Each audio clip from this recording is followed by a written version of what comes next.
¿Qué tal? ¿Cómo les va? Les propongo que retomemos en este 2021 con nuestros videos de psicoanálisis.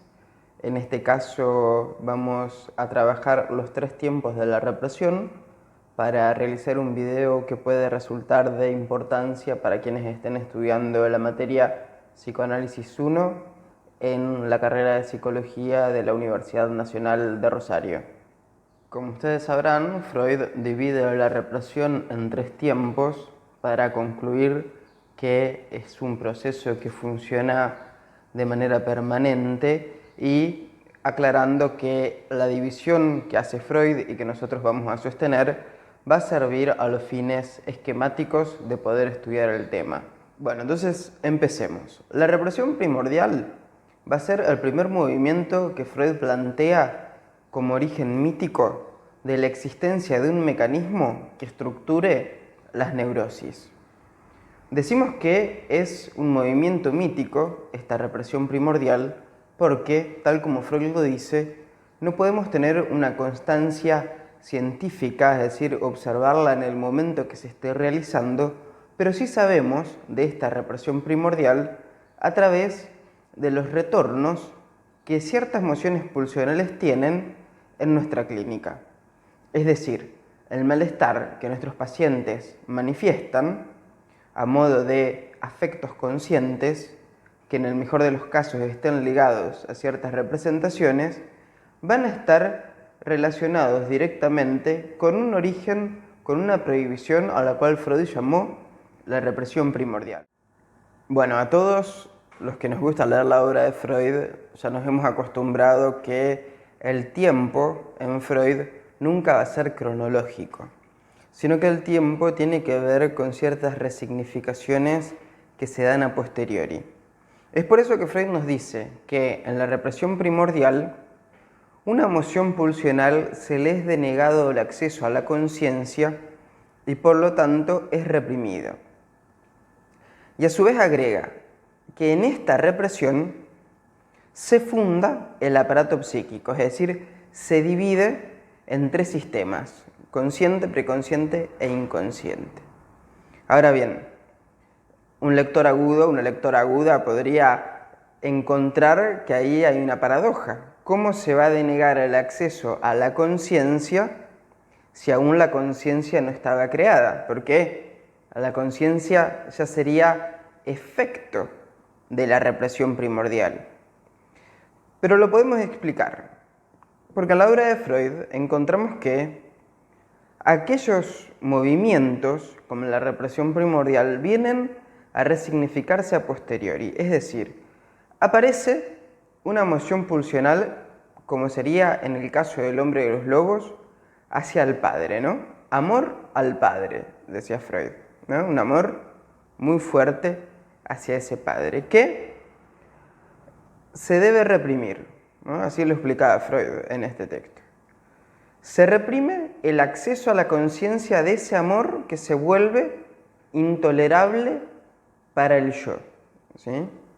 Que también, como hemos explicado en otro de los videos, el yo no está constituido desde el origen, como tampoco la represión. Entonces, se le deniega el acceso a la conciencia, es decir, se va a noticiar la conciencia a posteriori de que ciertas mociones deben quedar por fuera de este sistema. Por lo tanto, se emprende la represión. Y es por eso que Freud plantea que lo reprimido, lo inconsciente, va a estar vinculado con prohibiciones que tengan que ver con sostener la cultura, sostener esta sociedad, esta civilización que, como en otro texto lo manifiesta, genera malestar, ¿no?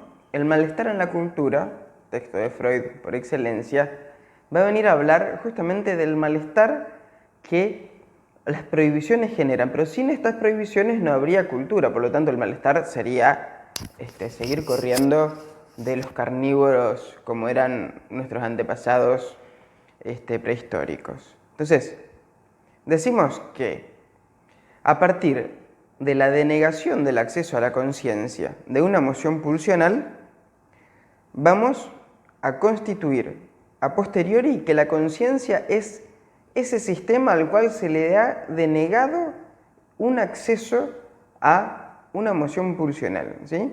Decíamos, en este caso, amor al padre. Un ejemplo sencillo para poder continuar en este desarrollo.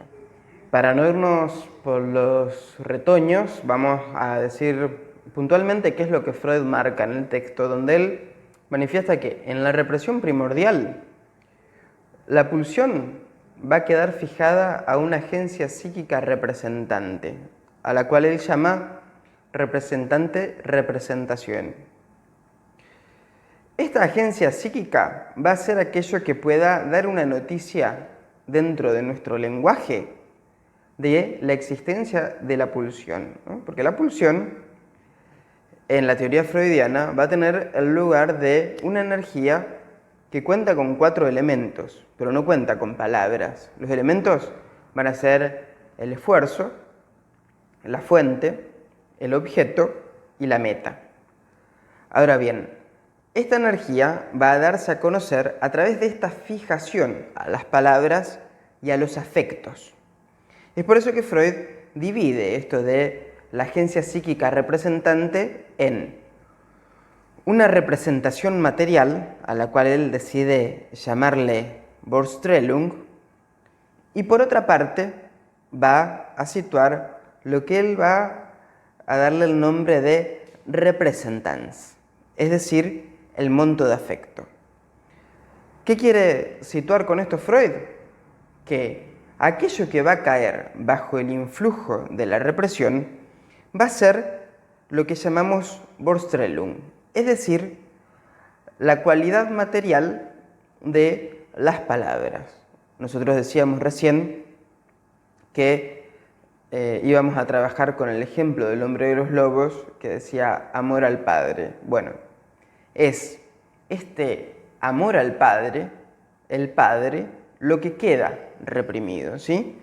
Y ese amor, en vez de quedar como un amor disperso, va a transformarse, decía Freud, en aquel momento, en angustia, ¿sí?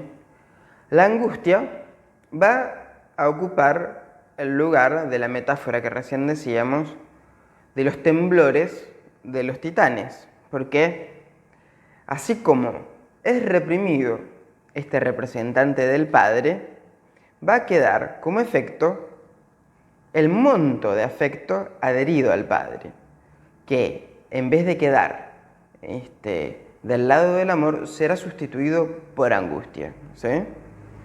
Ahora bien, ¿qué es lo interesante? Es que en la neurosis, una vez que se ha dado esta represión, aquel representante que será el padre va a venir a ser sustituido por otros y va a conformar de este modo un síntoma.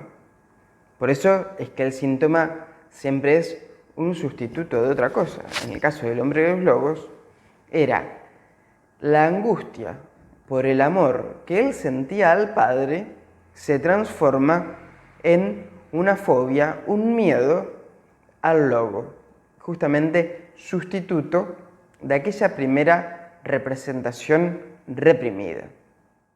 Vamos a dejar en este punto donde quedamos con pie para continuar trabajando la represión secundaria, porque en este movimiento que nosotros recién hablábamos de la sustitución de padre por lobo y el movimiento que se dan los afectos, ya poco a poco entramos a lo que tiene que ver con la represión propiamente dicha, o el hecho de dar caza a los representantes que van a retornar de una emoción pulsional primitivamente reprimida, ¿sí? Este es el mecanismo que Freud propone para explicar cuáles son las causas de la angustia que se siente en las neurosis, que muchas veces llega a expresiones muy dramáticas como la fobia. Así que seguimos en el próximo video